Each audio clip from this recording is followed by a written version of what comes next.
Когда в человеке порядок, в семье будет гармония. Когда в семье гармония, в государстве будет порядок. Когда в государстве порядок, в мире будет мир. Эти слова Конфуция звучат как древний код, как напоминание о том, что великие перемены всегда начинаются с одного, с внутреннего состояния человека.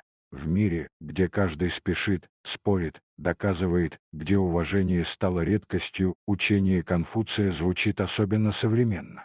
Он учил, что путь к гармонии лежит не через власть или богатство, а через внутренний порядок и почтение, к себе, к другим, к жизни. Конфуций жил более 2500 лет назад, во времена, когда Китай был охвачен смутами и войнами. Он не был царем или воином. Он был учителем, странствующим мудрецом, который верил, что общество можно изменить не мечом, а примером. Его философия строилась вокруг одного слова — «ли». В переводе это значит ритуал, правильное поведение, уважение. Но это не просто соблюдение правил. Это внутренняя дисциплина души, умение действовать с осознанностью и благородством, даже когда никто не видит. Первая истина, которой учил Конфуций, уважение начинается с себя. Он говорил, тот, кто уважает других, редко бывает презренным.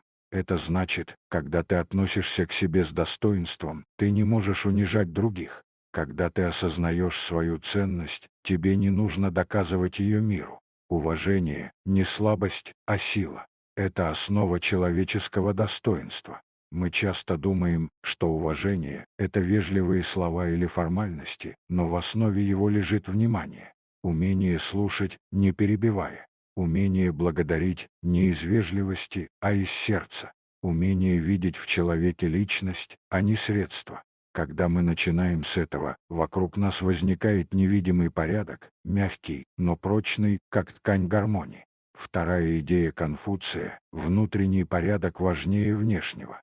Он говорил, победить себя и вернуться к должному. Вот что значит быть благородным человеком. Сегодня мы часто стремимся контролировать обстоятельства, влиять на других, менять мир вокруг. Но Конфуций учил обратному: начни с внутреннего контроля. Приведи в порядок свои мысли, поступки, привычки. Когда человек упорядочен изнутри, мир вокруг тоже начинает меняться.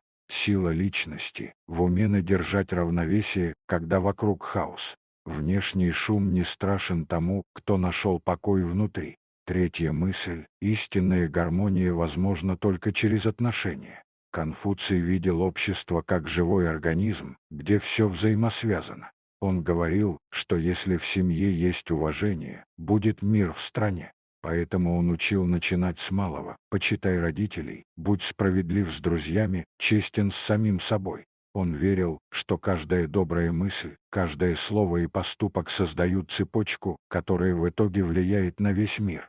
Его идеал человека назывался Цзюньцзы — благородный человек.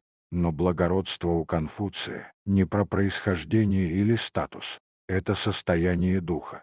Благородный человек не ищет выгоды, он ищет смысл. Он не боится признать ошибки, потому что знает, исправление — путь к совершенству. Он не ищет славы, потому что знает, настоящая слава в добродетели. Путь уважения и внутреннего порядка — это не философия прошлого, а практическое руководство на каждый день. Когда ты утром встаешь и делаешь то, что должен, даже если не хочется, это внутренний порядок. Когда ты не отвечаешь грубостью на грубость, это уважение. Когда ты не бежишь за хаосом внешнего мира, а сохраняешь спокойствие и ясность, это и есть путь Конфуция. Он говорил, неважно, насколько медленно ты идешь, пока ты не останавливаешься. Эти слова напоминают, внутренний путь не требует спешки, требует верности. Каждый день можно сделать чуть-чуть лучше. Чуть больше внимания, чуть меньше раздражения, чуть больше понимания. Из этих мелочей складывается великое, порядок внутри, который отражается вовне. Конфуций верил, что если каждый человек приведет в порядок свое сердце, то и весь мир станет светлее. Его учение — это не о правилах, а о состоянии души. Когда в тебе есть уважение, есть покой, есть цель, тогда и жизнь становится ясной.